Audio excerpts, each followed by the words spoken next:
Hello, everyone.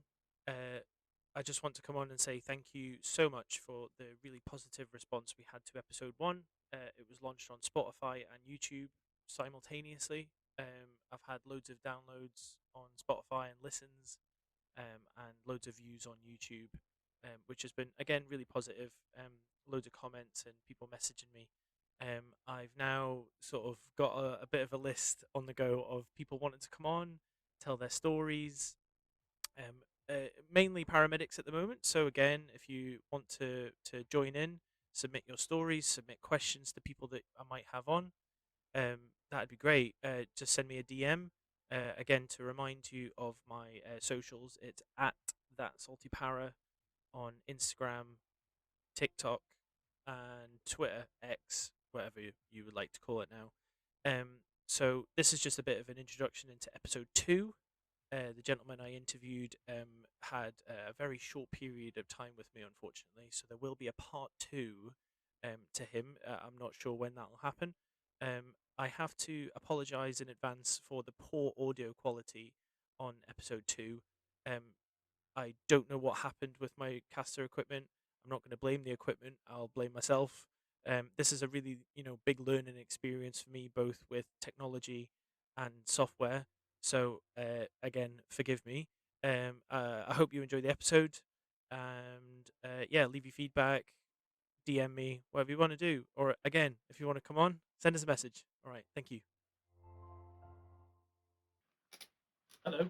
Welcome to episode two of the Flying Medic, the Crew Room. Today I have with me another paramedic, Shock, and who has quite a long history in the ambulance service, who has now left, like many of us. He also has a background in the military world, so previous to the ambulance service. I met this gentleman when I was contracting in film and the nursing world, I guess, and we've sort of stayed in touch ever since. And lots of my former crewmates, colleagues know this man, and I'd like to welcome on the show. He is the founder of a company called iCare, and he's also the host of the Help Yourself First Aid podcast. So if you want to go and check that out, you can. He'll, I'm sure, talk about it, whether it's on YouTube, Spotify, things like that. And known by many names, but I know him as TJ. So welcome, TJ. Hi, how you doing? Very good, thank you. Maybe just move your mic a bit closer to you. I think. Hello. Yeah. Is that much better? Smash. That's better. Yes. Okay, cool. Welcome. Hi. Now we've got that sorted. So, ambulance service, military, where did that all start? Which one came first? Well, it started when I was 7, when I was a Cub Scout. Oh, okay. Yeah, I did my first aid badge. Quite enjoyed doing that. That was all right. I didn't fancy being a scout though. I don't know why. I just didn't fancy it. So I joined the Central Ambulance Brigade.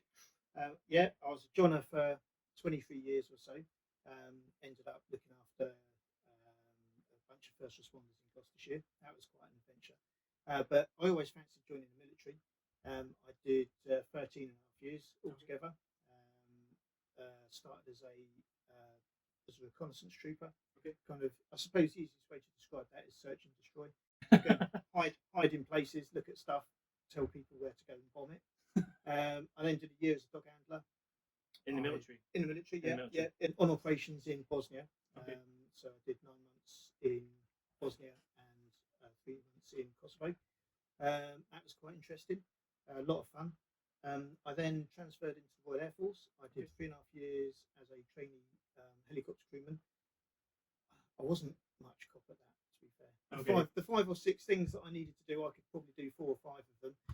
Generally, I could do the stuff that kept us safe. It was just the extra stuff that the kind of the nice to dos that I had to do. So I came out of the Air Force, joined the ambulance service then. Okay. So straight to it. Straight to it, yeah.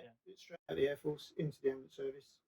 Did a year as a trainee EMT, and my ex-wife at the time, she said, "Oh, you really miss the military, don't you?" I'm like, "Yeah, I do." So she said, "Why don't you go back into the TA?" And I think her kind of perception of the TA was just it was like a weekend drinking club.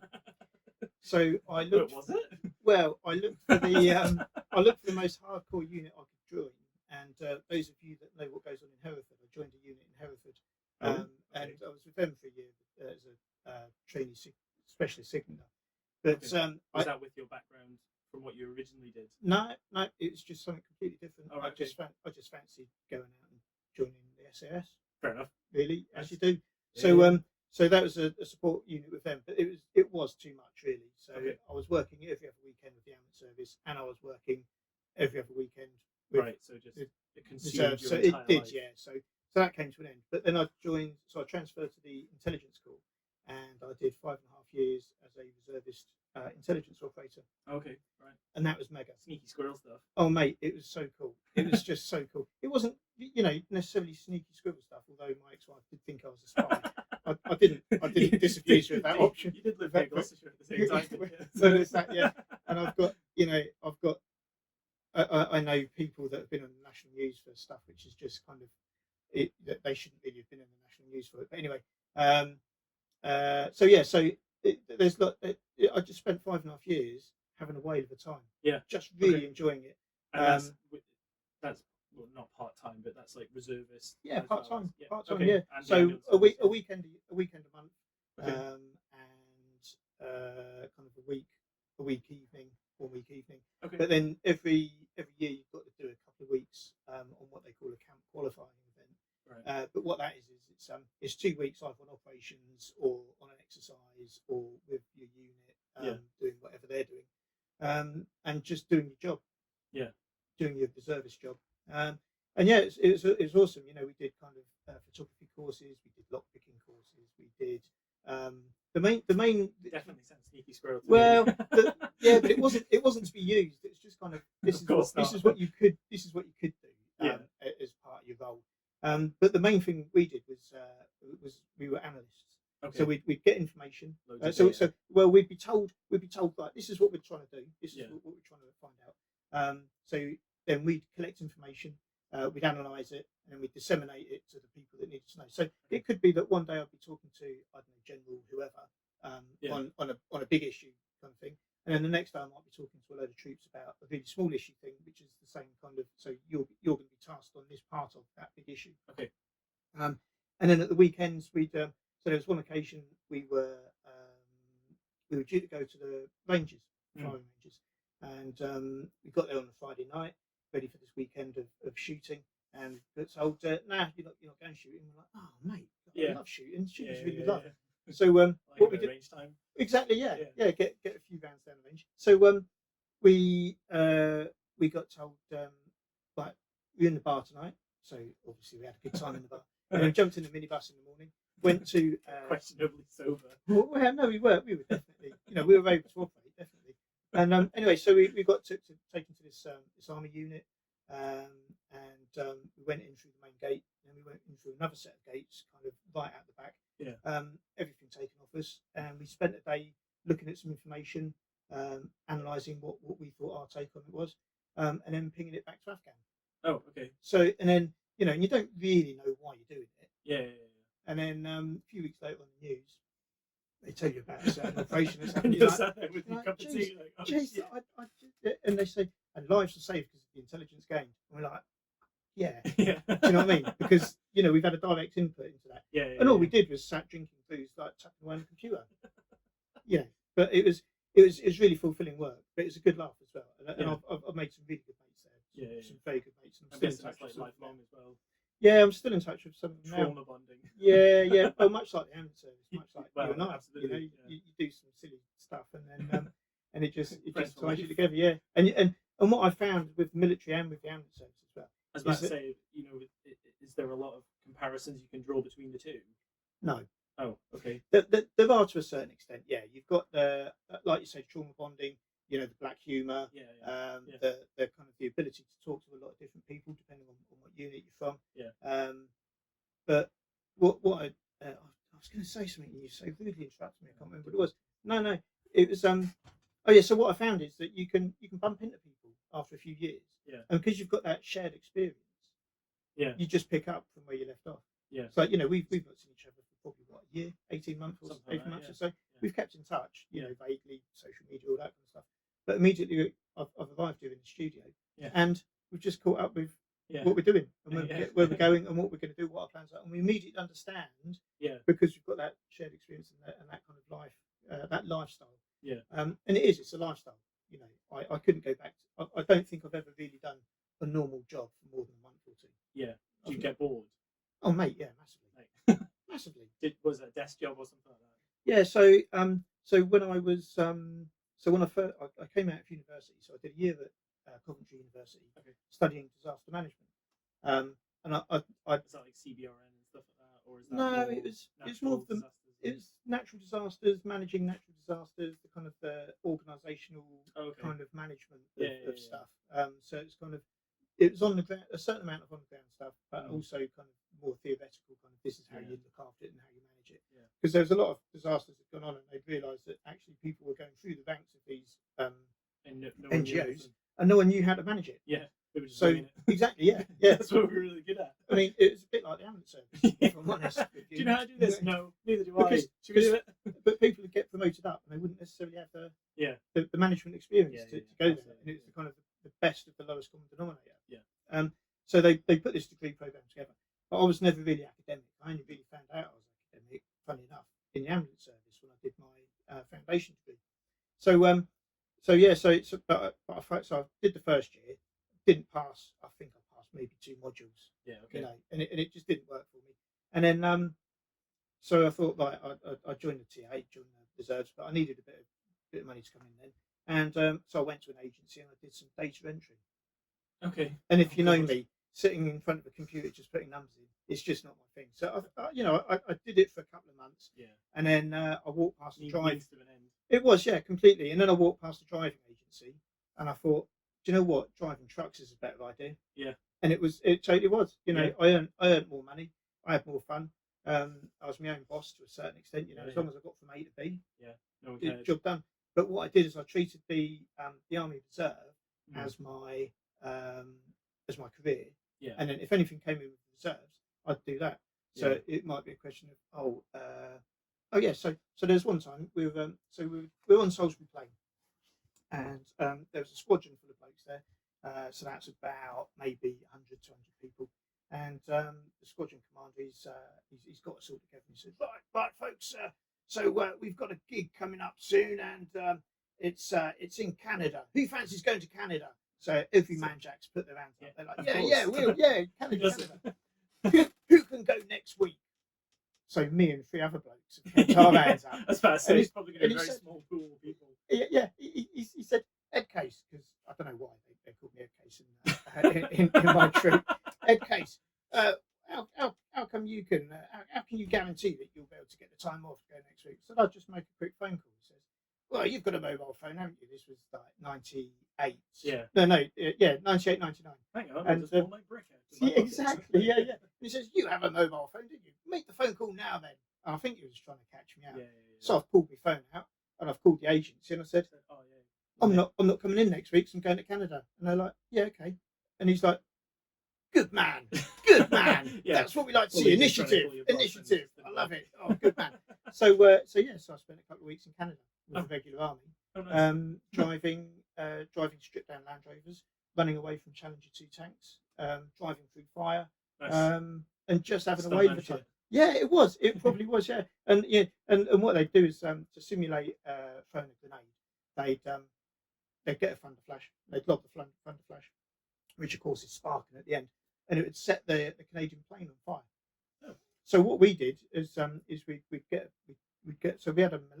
we were a 4-man team. We had a driver, commander. I was driving, and then a 2-man Milan team in the back. So a Milan is a missile, a wire-guided missile. Right. So what you do is you fire it, and then the wire's on the back like a remote control, and then you guide it to the target. So you've got the firer and the controller. The firer fires it, the controller guides it in with the wire on the end of it, and then it hits the tank. Right. Blows it up, hopefully. Yeah. So, but I'm sure some fuckery went down with this. Well, because it was all simulated. We couldn't actually fire a missile at a Charlie 2. Like it's like 3 or 4 million quid's worth of tank. It might not go down well.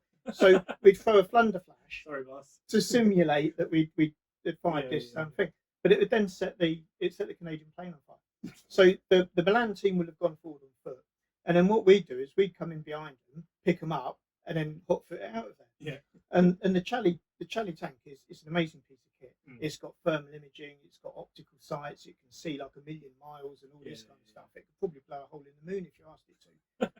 Or maybe that's the new Charlie 3. But anyway, so what we do is they throw this thunder flash in front of them. That would set fire to the plane and the glass and all that. And then we'd sneak up behind the fire, pick them up, and then go back so their thermal imaging couldn't catch us. Yeah. And then my vehicle commander is this corporal. And his cap badge was mad. It was with the Death and Glories, and their cap badge is like a skull and crossbones. Okay. It's really cool. It's Right. a really cool cap badge. But anyway, it's just one of those things. Is that a specific unit? Yeah, so he was with the 9th 12th Lancers. Right. Okay. So that was his regiment. Yeah. I suppose. Okay. It's all been amalgamated into like one big kind of household cavalry unit now. So we thought we wanted something here. So what we'd do is we'd wait until there was a big line of fire. So someone would set the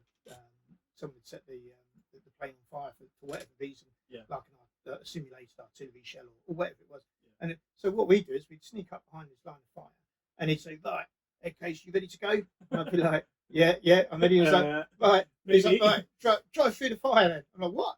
Drive through the fire?" I'm like, "We'll blow up." He's like, "No, we won't. It won't get hot enough for long enough." So I'm like, "Oh, okay." I'm pretty sure the fire and diesel eventually ignites. I trusted this guy. So what I did is I put my foot right down, and then clutch up, smash through this fire. Saw these tanks. He's like, "Right, get out of here!" So I stuck it in reverse. Stuck it in reverse back through the fire. Did a quick 3-pointer, and off we went. And to be fair, it worked. You know, we could see this line of Challenger 2 tanks. They couldn't see us until we burst through the fire. We reversed back quick enough so they couldn't track us, and that was it. We escaped. It was 2 weeks of sheer madness. Yeah, it really was. It's the closest I think I'll ever get to kind of full warfare. In my life. Yeah. You know, there was nothing like it in Afghanistan. Iraq, there was a little bit when they first went in with tanks and stuff, but after that, it was kind of more urban stuff. Well, occupation, peacekeeping, call it what you might. But a few skirmishes here and there, but it wasn't like all out. It wasn't all out war. Trench. Tanks. We got stuck in a trench once. So we're working at night, and my night vision goggles are bust. So my commander is going on. Classic British government. He's like, "It doesn't matter, mate, because we've got a little bit of moonlight, so you'll be all right." And then there was a little bit of northern lights as well, which is quite nice. So I could see enough. Well, obviously not as the story goes on. And it's like, "Come on, Miss Daisy, get your foot down." So I put my foot down and ended up in the trench. So we've had to get the winch out, attach it onto the back of the rover, and he's like, "Come on, then off you go." I'm like, "Okay." So everyone else can see but me. So I'm winching this Land Rover out the back with this manual winch, because he told me to put my foot down. I'd have been fine otherwise, I swear. But no, it was 2 weeks of just sheer fuckery. It was just bombing around in a stripped down Land Rover. 2 infantry blokes with a Milan in the back, a commander who didn't. I'm convinced he didn't know what he was doing, but he had a map, so he had a great time. He had an idea. We just used to whiz around the Canadian plains. Awesome. We shot a Gazelle helicopter down once, as you do. So that sounds a bit more than it was. So the whole thing was it was one of these fake missiles, a real missile by accident. Yeah. And then like, oh sorry, I'm just blowing a fucking helicopter out of the sky. Like on the film set. Yeah, it was exactly like that. No, so really it was a big laser quest game. Oh, okay. So it was all done with lasers. Like a tag. Yeah. So they had a receiver, we had a transmitter. Okay. So my vehicle commander, he's taken us into this kind of wadi complex, this trench, not a trench complex, but it's like kind of a ravine kind of complex. Yeah. And he's like, "I'm sure there's helicopter here somewhere." I'm sure there is. So we've driven round, and he's like, "Stop here, mate, stop here." And he's got this like, if I say bazooka, it's probably the easiest weapon. It's a light anti-tank weapon. Like a javelin. Oh, a law. It's a law, yeah. So I'm not military, but I play a lot of cards. Oh, there you go. So it's shoulder mounted. So you hold it on your shoulder, you sight with it, you send a sighting round, and then you send the main kind of missile out of it, the main round out of it. And sure enough, he's got this law out the front of this Land Rover. He's gone down the side of this ravine complex. He's looked down the corner. He's like, I could see the excitement in him. I could see he was just like, "Oh, so he's got this law like this." He sent the spotting man, and he sent the actual round.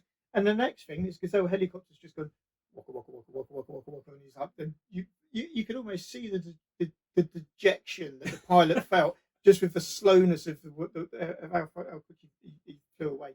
And he must have just been so hacked off that this Land Rover and this Lord just took him out of the game, because they're a massive asset. Air assets are massive assets. So yeah, it was good. It was great. Prick to sneak up on him. Yeah. TJ and his mate in a Land Rover just taking him out. So yeah, it was awesome. That was 2 weeks, and that was just one example of the stuff we used to get up to. And then I did a dog handling course. Okay. Again, in the military. In the military, yeah. So I was a reservist. Yeah. And they said, "Who fancies going to Kosovo?" It just kicked off. Yeah. Okay. And I'm like, "I'd love to get to Kosovo." I had no commitments, anything like that. Yeah, I'd love to go to Kosovo. I get paid all the accommodation, all that kind of stuff. Awesome. I'll be able to save a shed. Was this still as the pre-dog handler, or were you a dog handler? No, this is pre-dog handler. Okay. Who fancies going to Kosovo? Yeah, I fancy going to Kosovo. Oh, there's a dog handler's course.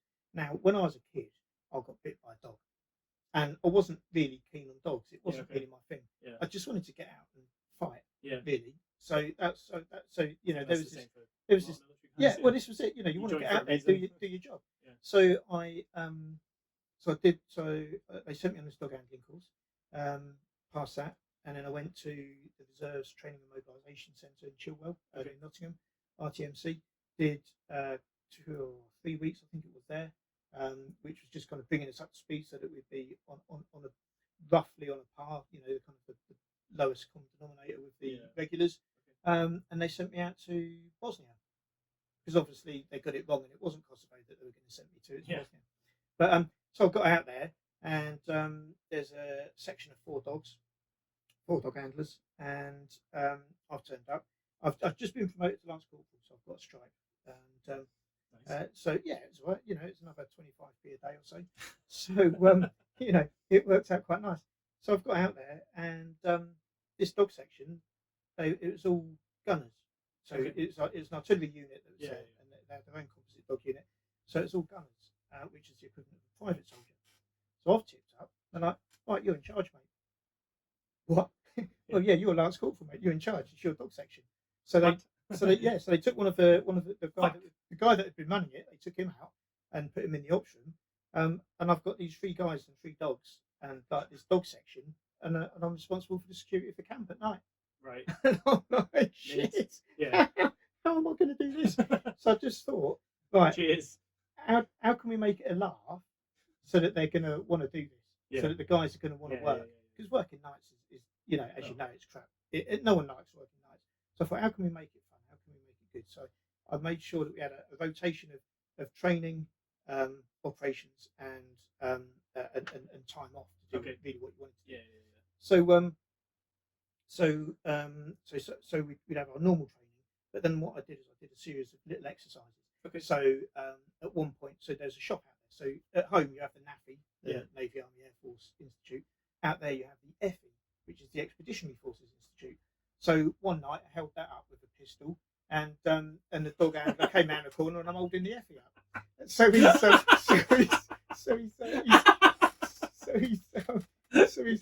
let the dog off, and the dog's got my arm. I've got a protective sleeve on, and he's taken me out. So I said, "Well, you failed that, didn't you?" "Well, what do you mean I failed that? I took you out with the dog." I'm like, "Yeah, but you didn't warn me. You're supposed to warn me that you're going to let the dog off. It's in your rules of engagement." He's like, "Oh shit, yeah. Oh, it's a good job it wasn't for real then, isn't it?" Yeah. Well, yeah, otherwise we'd have no Mars bars. So that was one of the exercises. Anything about being away.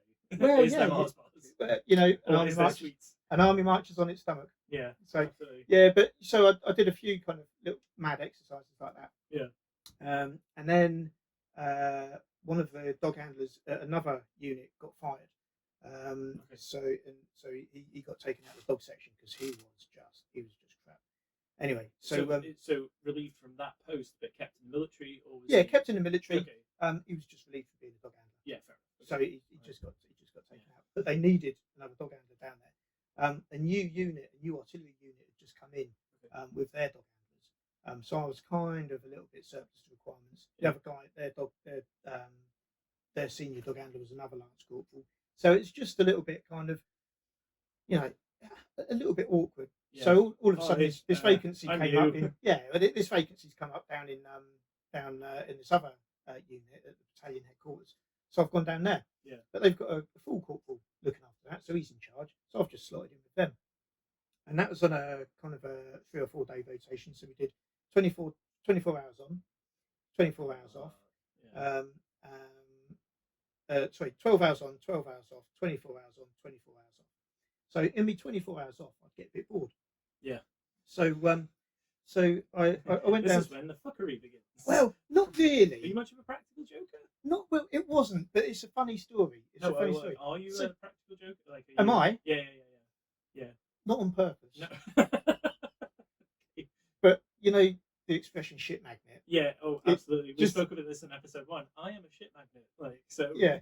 It just I don't go out to play practical jokes. But No, sometimes it ends up that just way. happens. So yeah, no, I'm not really no. But this so I ended up going down to the VME section. You do all the driving and all that kind of stuff. And I said, look, I've got my minibus ticket, I've got my Land Rover ticket. I can do this, that, and the other. And on my 24 hours off, I get a bit bored. There's not really much for me to do. Like, do you need a driver? Yeah. I'm like, fuck yeah. Yeah. Because we're rammed. We're absolutely rammed. Yeah. You see the padre over there? I'm like, yeah. He needs a driver. So if he needs a driver, we'll try and organise it so that you can fit it with his schedule and you can go and do some stuff with him. As long as it doesn't take you away from the dog handling duties, crack on, mate. Yeah, So I squared it away yeah. with my boss. So I became the padre's unofficial driver. Now the padre in the military, he's got a kind of a roving remit. He can go.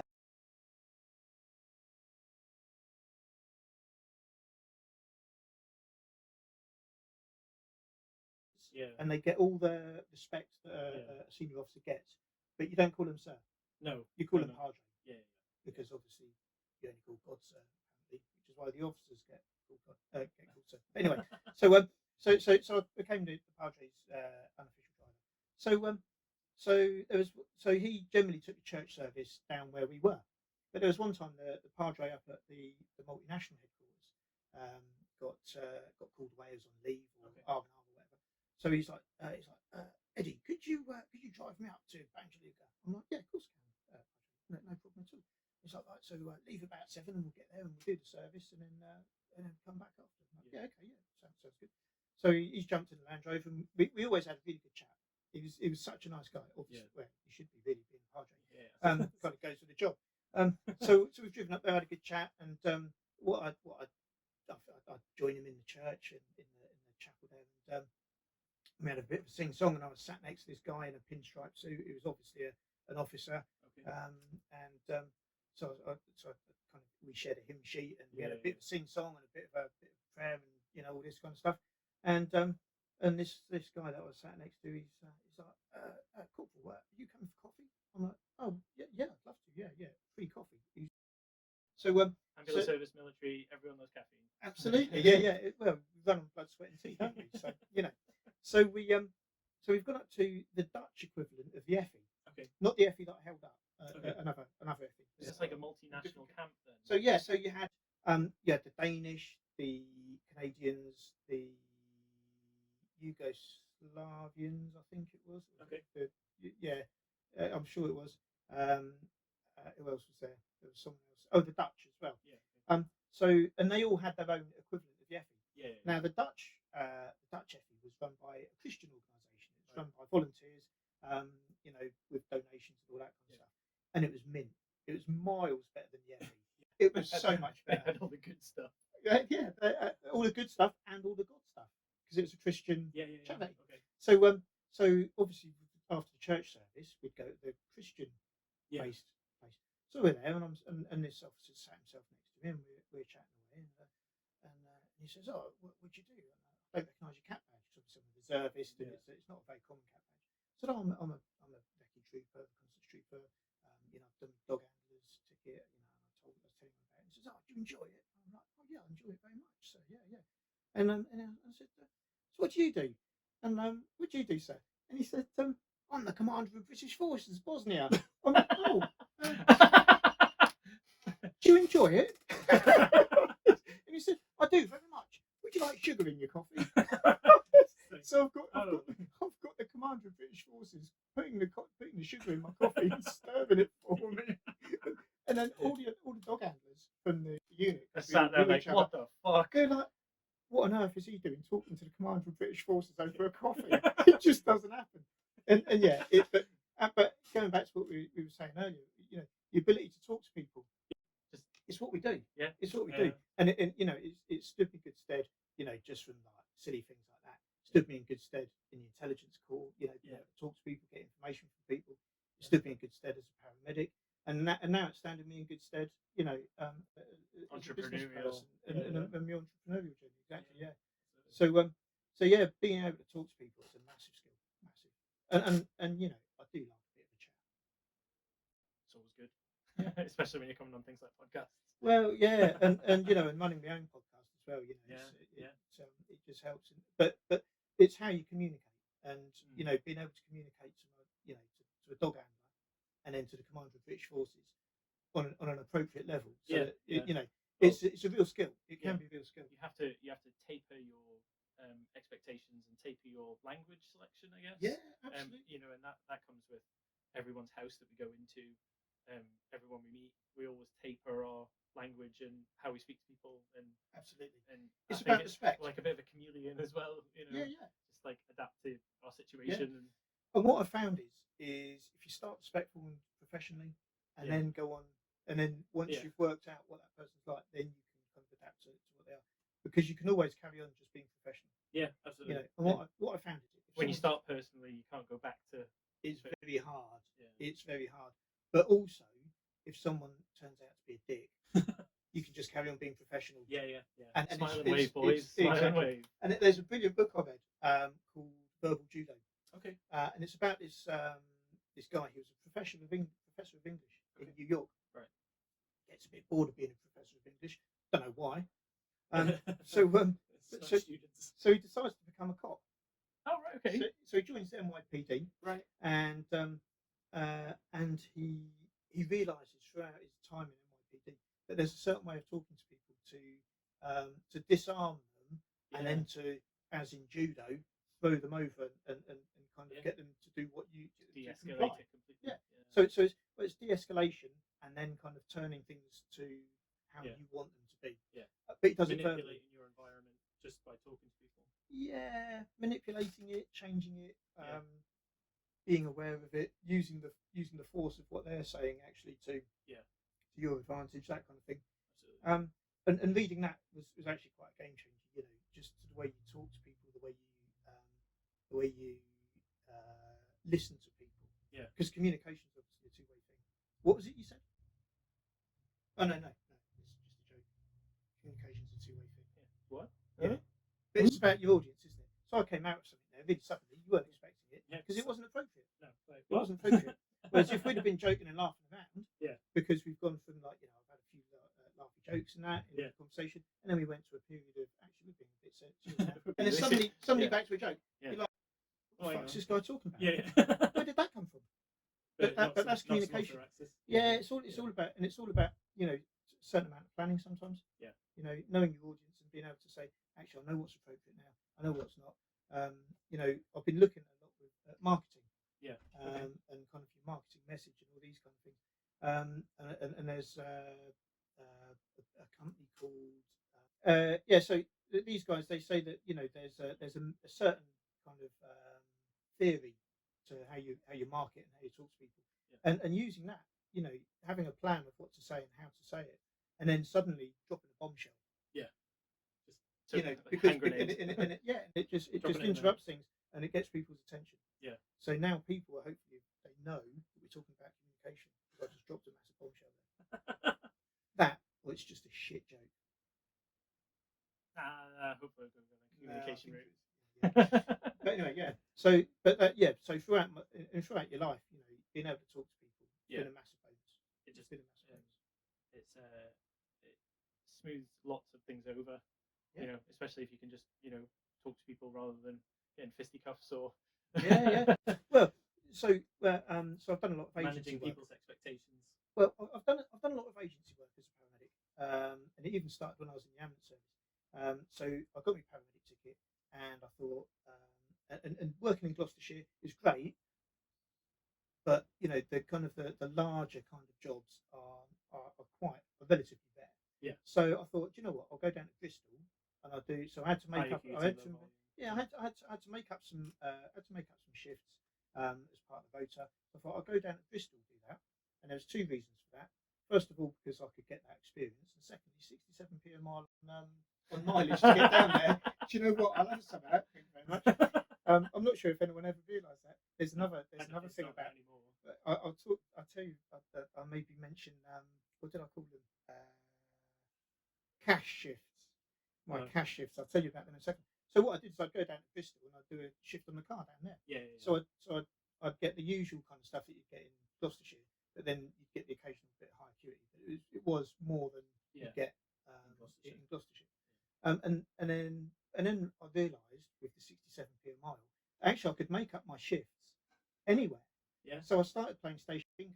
So this was when it was just turning up like, who are you? So yeah, exactly. So it was when it was old Great Western. So it's Gloucestershire, Wiltshire, and Avon.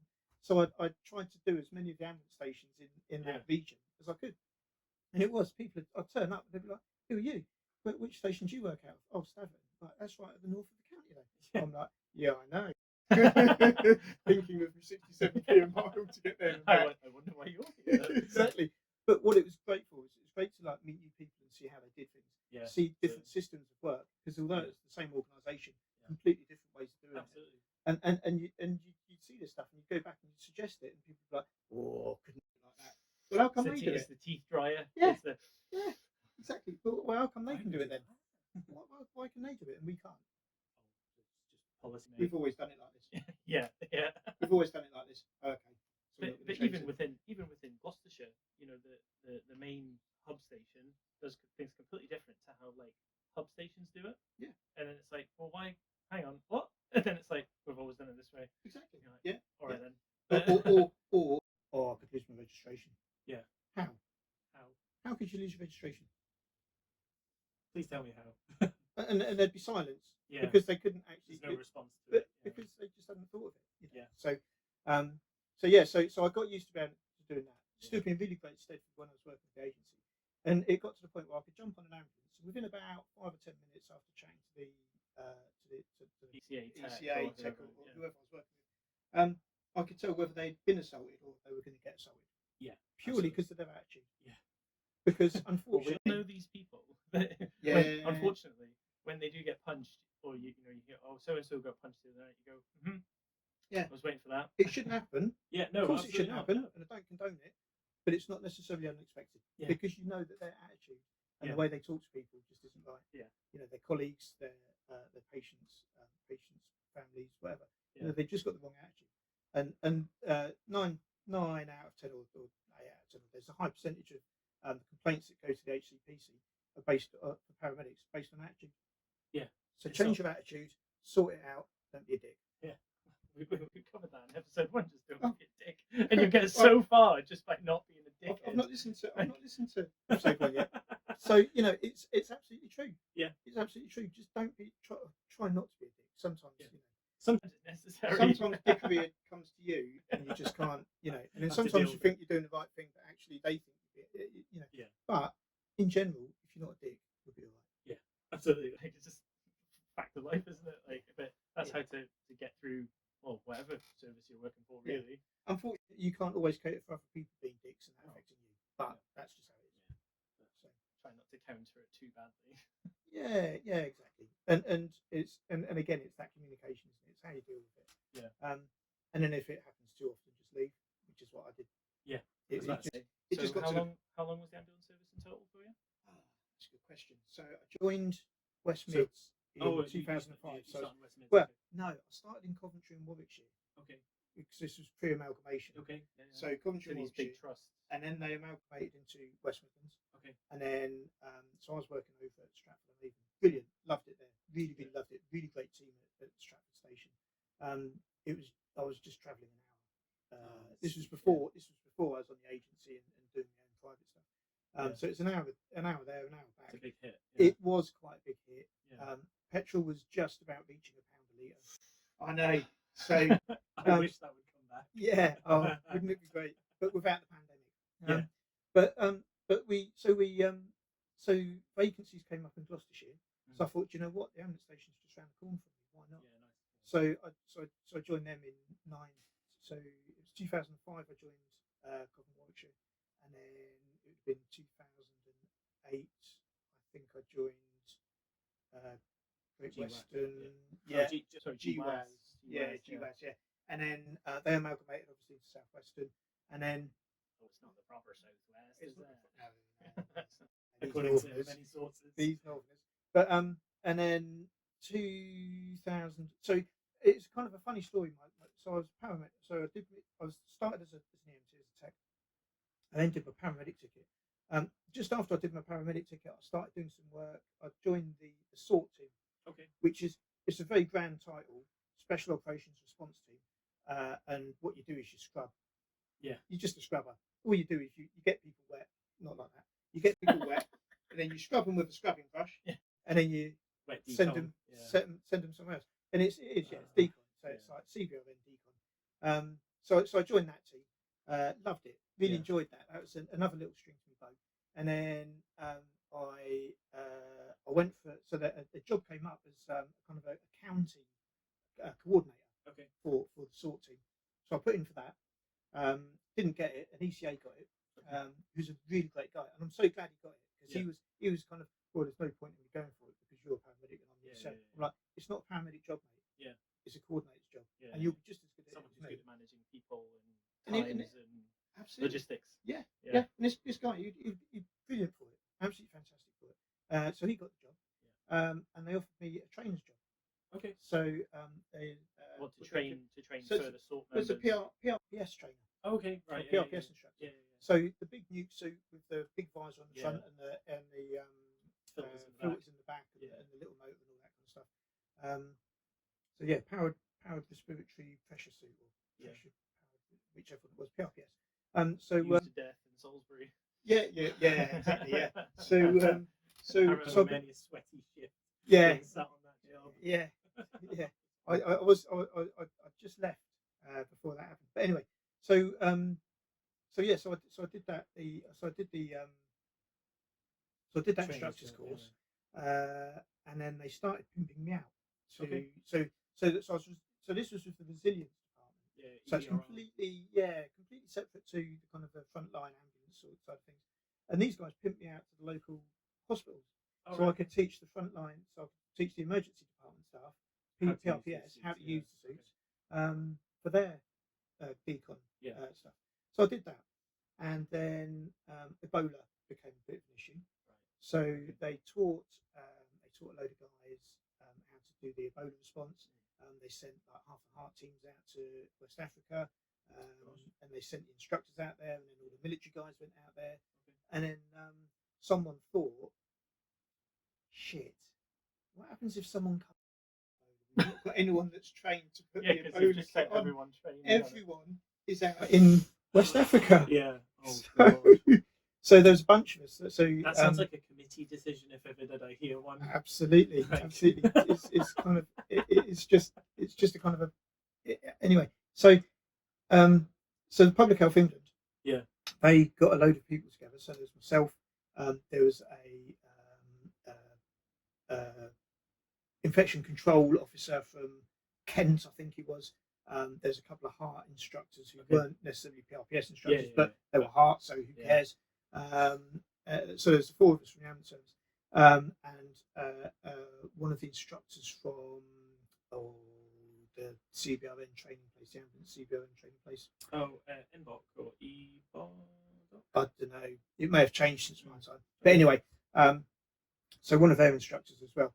And what they did is they put this training program together about how to do the Ebola PPE. Okay. So I did that. Yeah. And that was 4 weeks of being put up in a 4-star hotel. Well, the thing was, it sounds like maybe a bit extravagant, but they needed decent conference facilities. Yeah. So they could teach these people. Yeah, so more of a business hotel. Exactly. Yeah. So it had to be a certain standard. Everything in one location, sort of thing. Exactly. Yeah. So we could wake up, roll out of bed after a couple of beers, and go and do the teaching.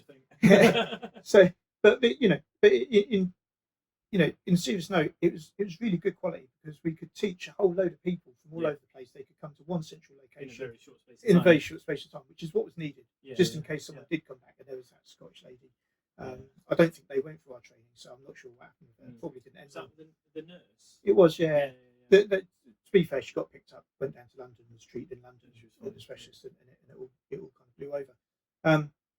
So we did that training, and that was 4 weeks of transport being paid, accommodation, food. The only thing I had to put in my hand in my pocket for was literally like a beer in the evening. Nice. And we might have a pint or two and a bit of a chat, and then that was it. There was one occasion I'd been working on the Sunday, so the accommodation was Sunday to Wednesday, and I turned up at this hotel. It was, I've got to put a plug in for them here, the Mercure in Bristol. Yeah, I turned up and I was in my uniform. I've done a shift on ambulance, and I've turned up and said, I'm here with Public Health England. I'm doing this Ebola training, and I'm doing this training, and I've come to check in. And they're like, oh yeah, that's very well, Mr. Edwards, that's fantastic. No sweat. There you go. There's your room key. I said, I don't suppose my room's got a bath, has it? I've just been on shift, and then I've got to do this training tomorrow. And they're like, let's just have a quick look. So I had a quick look. Tippy tap. Can I have your key back, please? Oh yeah, sure. So I've given them the key back. They've given me a new key. So thank you. So thank you very much. Thinking, oh, brilliant, I've got a bath. That'd be nice. I can have a nice chill out and a beer in the bath. So so I've gone up. So I've gone in the lift. Keeps going up into this corridor. Right, it's a bit sparse up here. Bit odd. So not many doors. So I've put my key in the door. Click. Open this door into this suite. Oh, it was a suite. So yes. Separate bedroom. Little kind of. If I call it a coffeeette, it's not a kitchenette, but you could make, little coffee machine, whole 9 yards. And then I looked in the bathroom. It was a completely separate bathroom with the walk-in shower, and like where you've got the bath with the little roll tops. Yeah, roll tops. It was like a luxury. Got the lion's claw feet. Yeah, and shit. Exactly. Yeah. So I've got this bath, and it's in the, it's expensive because it's not next to the wall where it's easy plumbing. Yeah. The plumbing came through the floor into this bath, and I've got this luxury suite for the next few days. So thank you, Public Health England, for that one. So thank you, Mercure, for that one. So I've gone down next morning and I've said, they upgraded me into the suite. So my management chain was me, the chief instructor for Public Health England, the chief executive for Public Health England, the health minister, the prime minister. That was my chain of command. But anyway, so I've gone to the chief instructor. I said, oh yeah, I've got this beautiful room. Described it to him. He says, bloody hell, I haven't even got a bath. Brilliant. It was just so funny. But because is this one? I just walked in uniform, mate. I just said, all I said was, I don't suppose my room's got a bath, has it? Because I've been on duty. Yeah, there was nothing. I wasn't trying to, However, now when I go to a hotel, I don't suppose there's a bath in my room, is there? And sometimes they'll be able to upgrade us just because of something to keep in mind. So keep it in mind, but it's about how you talk to people. It's just how you are. Can you swindle it or not? Can you? Yeah. So anyway, that's not the end of that story. So a couple of months later, so this was in the lead up to Christmas. Just after Christmas, I've had a phone call from the resilience guys. What's his name? Found. I can't remember his first name. Really nice guy. He's with Welsh Ambulance Service now, doing really well for himself, which I'm really pleased for. So he was running it. He says, TJ, what are you doing a week on Monday? So I said, oh, I'm on shift. He says, right, I'll cancel that. You'll be in Sweden. I'm like, what? He says, yeah, you need to go to Sweden, mate. So we need to go to the European Communicable Diseases Centre. We need you to take over from a guy who's medically unwell to fly. You're the only person that's available. The lowest common denominator. Obviously, they must have found out loads of people before. Sweden's version of like Porting Down or something like that. No, it's the European version of Porting Down. Shit, okay. So it's where all the policy gets made. Oh, okay. So it's the strategic centre. Exactly, yeah. The logistics of it. Yeah. Okay. So we've had all these people from Europe, all over Europe, flying to Sweden, and we're hosting them. And you're sat there, obviously. So there's me, right, a band 6 paramedic, in my green uniform, chatting to the head of the Danish ambulance service about matters of mutual interest over dinner in the 4-star hotel in whatever the capital of Sweden was. Anyway, yeah. So there, just chatting over dinner about matters of mutual interest, because that's how it was. And another funny one was, I was just putting the finishing touches to the presentation, make sure that it worked on their computers and stuff. And so I'm sat there in my green kit, and someone's walked past and then walked back again, put their head and said, "All right, mate, what are you doing here?"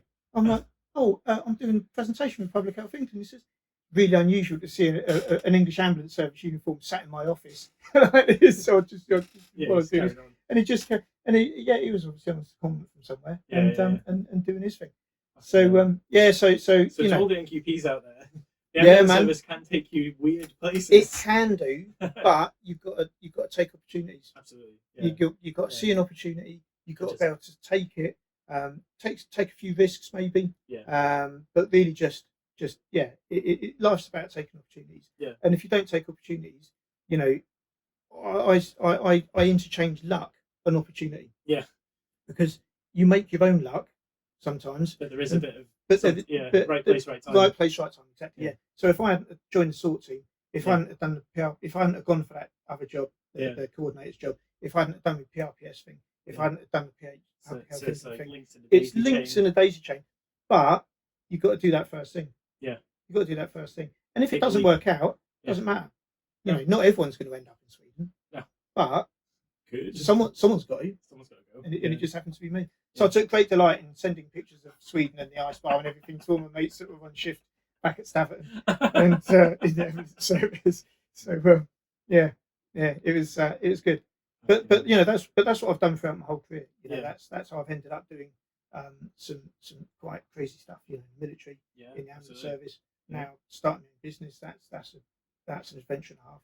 I'm not sure my wife would describe it as an adventure. I was about to say it's probably a source of high stress at the moment. Massively. Fortunately, I'm trained to deal with it. You know, I've got to say, you know, I've given a shout out to the Mercure Hotel, but my wife, she puts up with so much, and I'm so deeply grateful to it. It's her birthday yesterday, and I was in custody. Oh, right. I wasn't nicked or anything. I was working in custody as a medic. So I was in custody. I'll leave it at that. but you know, my wife and I we met in prison.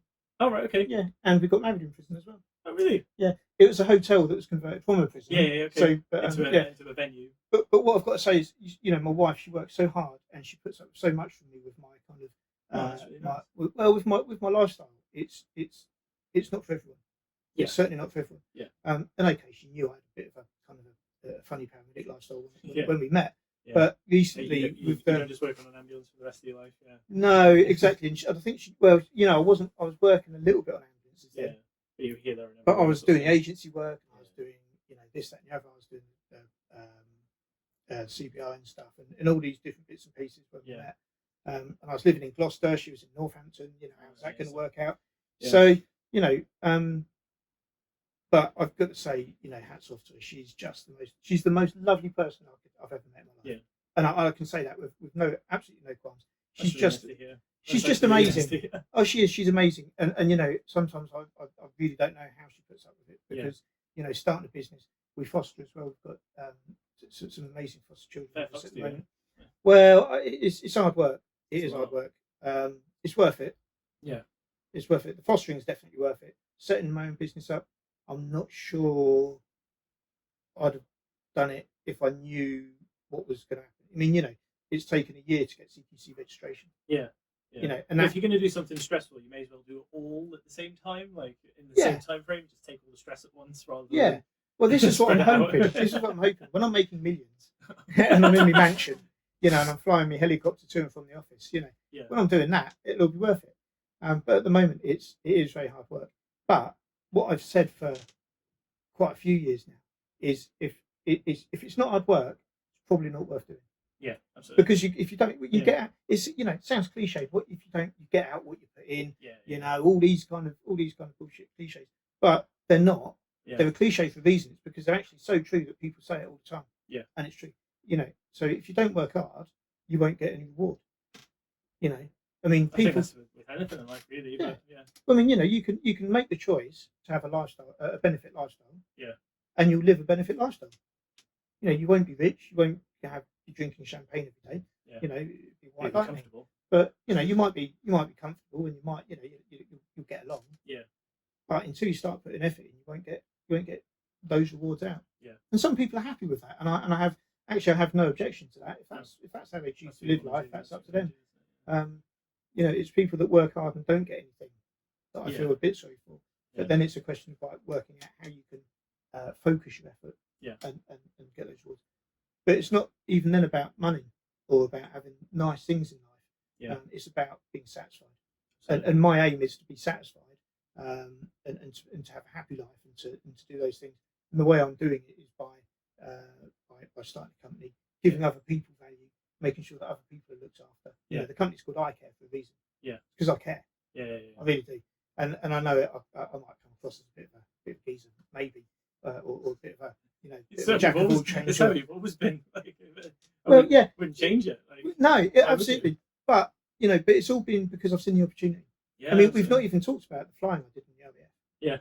And just the amazing stuff that flying up the Wye Valley on the back of a Chinook. Yeah. Rampaging That's on a a waka Chinook. waka. Oh mate, it's just because and I think sometimes people look at me and I say, you can't have done all that. Yeah. And I sometimes think, actually, I'm not going to come out with that story because people just ain't going to believe it. Yeah. But it's one of those things that you live this life and you take the advantages, you take the opportunities and take advantage of them, and you just if you don't do that, Yeah. I couldn't do it any other way. Yeah. I couldn't. I'm so grateful for the life I've had. Yeah. It's been mad, and I'm really grateful, and it's been amazing. But it's just if there's an opportunity, take it. And I tell this to my kids. Yeah. If there's an opportunity, take it. If it doesn't work out, carry on doing what you were doing, or do something else. Yeah. Just do what makes you happy, really. As long as they're happy and Yeah. fulfilled. And As long as it's not illegal, or even then, as long as it's not too illegal. Yeah. There's a line. Yeah, exactly. There's It's a line quite of a wide line. illegality. Yeah. Yeah, but no, it's just about I think I don't know how would I sum life up? It's just about doing your best, just taking opportunities, doing your best, making the most of life. Yeah. That's I think that's a good thing to Yeah. live by, really, isn't it? yeah, and have a bit of a laugh, have a bit of serious time as well. But just if you fancy doing something, have a go. And when you find your niche, you just carry on, and you'll know what's good. Yeah. Yeah. You can always fall back to being a paramedic. Yeah, yeah. I don't know if I've done that bit now. I'll tell you what. If I couldn't be a paramedic and all my business has failed and all this kind of stuff, and so I've got other, so I'm a DJ as well. So I've got a couple of business ideas for the DJ. DJ, side the of things. DJ. DJ TJ, the party paramedic. I am on Facebook. You can hire me out. Weddings, bar mitzvahs, funerals. I could do those. But yeah, so that's another sideline. But if it all goes peak time and I can't do what I'm doing at the moment, I'd like to be a train driver, but not an express train driver. I want to be a goods train driver, Okay. right? Yeah. Because express trains, right? So- You just smash through the countryside. Big left step on the. Well, you smash through the countryside, and you've got a lot of responsibility. Yeah. Right, loads of lives. Thousands of lives sometimes in your train. Whereas with a goods train driver, you just pootle along through the countryside. You can see what's going on in life. You don't have to. You don't have all this. You don't have. You get to see what's going on. And it's just you. Yeah. There's Cup no of one coffee. else on the train. Yeah. There might be like, I don't know, stone or cars, but there's no one else on it. Yeah. So if a few cars break when you derail, oh well, yeah, whatever. But but yeah, you just pootling through the countryside, less stress. All right, it's a lot of training. There's a hell of a lot of training to be a train driver. And in all seriousness, they earn their money. But that was the other thing. Train drivers get paid a shed load. Yeah. They get paid all right, don't They get paid well because it is a lot of responsibility. Yeah. So that's what I do. And just I think that's a good pootle business through, plan. just pootle through Let's the not go on the countryside. ship. Fuck it. I'm going to go drive Fuck a it, train. train driver, Yeah. Yeah. See, some people have said in previous episodes, or like people I've spoken to, that being a paramedic, that's what they want to do. That's what they carry on doing. Like, even if it's not in the ambulance service, that's what they want to do. And that's fine. But I always like hearing about. Oh, actually, I kind of want to go and do that. Yeah. No, I think it's not even a contingency plan. It's just, well, why That's not? right. I could do that. Yeah. And I've always had a list of stuff that I've wanted to do. Yeah. So it started with join the SAS. Didn't get into the SAS, so I had a go at selection when I was a constant trooper. didn't get in. It's too hard, too mentally hard. Yeah. So that went by the wayside. Right, I want to be a search and rescue helicopter winchman. So what have I got to do for that? Like join the Air Force. Right. So I'll tell you what I do. I'll get a little bit of operational experience first. Go to Kosovo. So I did my operational bit. Then applied to join the Air Force. Didn't get into the Air Force. While I was on ops, I met this guy who was in the intelligence corps. The opportunity came to have another go at the special forces side of things. So that didn't work out. So I transferred to the intelligence corps. Yeah.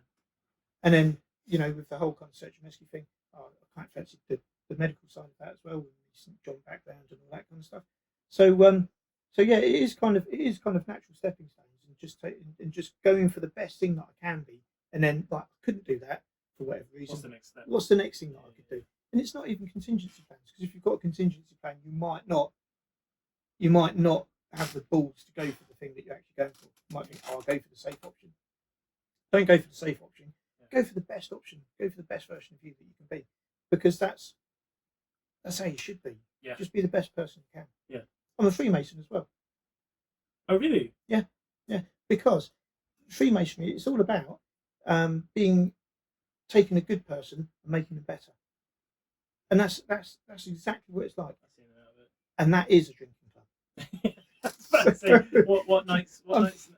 Unfortunately, so we only meet 4 times a year. Oh, right, okay. So So four it's not times like a a year. weekly thing. It's not a massive thing like that. No. But it's We also have rehearsals for all the kind of slaughtering the goats and all that kind of stuff. It's quite hard. They've got tough necks. No, we don't slaughter goats. It's but we do have some ritual which just makes it a bit more formal, and it makes it kind of worth practicing for. So you put in effort out of it, but also we raise an absolute boatload of cash for charity. Yeah. We look after each other. Yeah. That's part of it. It's about that whole fraternal kind of looking after each other and all that kind of stuff. Absolutely. But it's looking after each other at no expense to yourself or your family. Yeah. But also looking after other people. So and it's a really good vehicle for doing that. And we have funny handshakes. Yeah. Sneaky handshake. It's all fun. Yeah. Why wouldn't you want to? But yeah, Freemasons, I think they're quite a big donor to London Hems. Is that right? Yeah, all the hems. Yeah. Oh, is it just all the hems? It's generally if there's a charity worth giving to, we'll give to it. Oh, okay, right. Pretty much. Yeah. So it'll be a question of, what's this year's charity going to be? Yeah. Okay. So I'm in the Combined Services Lodge down in Berkshire, which is why it's not actually a big drinking club for me. So I've got to drive there and back. But, it's not an overnighter. But because it's all ex-military guys. Yeah. Okay. We've got that common bond. So it's a question of so all our charities tend to be military-based charities. Okay. Or like one of our guys did a London to the Somme bike ride. Right. So we all bashed a load of cash into that. Yeah. Pedal bike. Yeah. Yeah. So but it's all about making sure that what you do is at no expense. So if you can only give a tenner, give a tenner. Yeah. Otherwise, if you're All chief adds up. executive and you can give £1,000, you give £1,000. Yeah. But as long as you can afford to do it, and you do that, if you can't afford to give anything because you're going through a rough patch, actually there's a fund in your lodge, and the almoner, the guy that kind of the lodge charity guy, he'll or the guy that looks after you in the lodge, he'll say, look, I see you look a bit hard up, you've not dined with us or whatever. Yeah. Can we help? Yeah. How can we help? Exactly. Yeah. So it is about looking after each other and all the funny handshakes and all that kind of stuff. That's a bit of a blackball and stuff. Yeah. It's a bit that's a bit of a myth in a way. It's not a myth because it's certainly a part of what we do. Yeah. But it's more kind of an internal recognition thing. Yeah. So that when we're in the lodge and stuff, we know who's who and ranks and things like that. Yeah, all that kind of stuff. But I'd recommend it to anyone. Honestly, if you just want to find like-minded people, and there's so we've got like motorcycle lodges.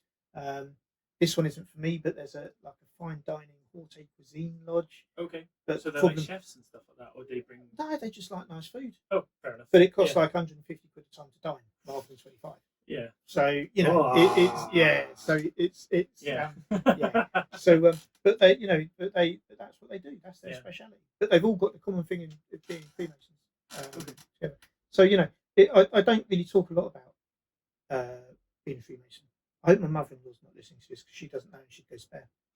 Well, Hi, Liz. hopefully that this podcast isn't like within her target audience. Yeah. So like it'll just skim over. She doesn't spend any time on YouTube and she doesn't have Spotify. So let's just keep her away from that if we can. But no, you know, it's just something I just don't usually talk about, and I'm not sure actually why I'm talking about it now. Because it's you probably, and you've cracked me. I'm cracked. Speaking of cracking, I'm really sorry to cut this episode short, but it's 5-3, and TJ has to go and pick his kids up. Yes, I'm off. See you later, guys. Thank you for joining. Unfortunately, this is going to be a part 2 whenever I can get TJ back to further discuss whatever else is going on in his life, discuss eye care and his own podcast. I'll put the links down below so you can check out his podcast and his YouTube shorts. Not yet. Not yet. Not yet. Okay. Listen to the podcast and you'll find out when all the social media just goes off. Cool. Well, again, I'll post the links down below and you can go from there. Cheers, guys.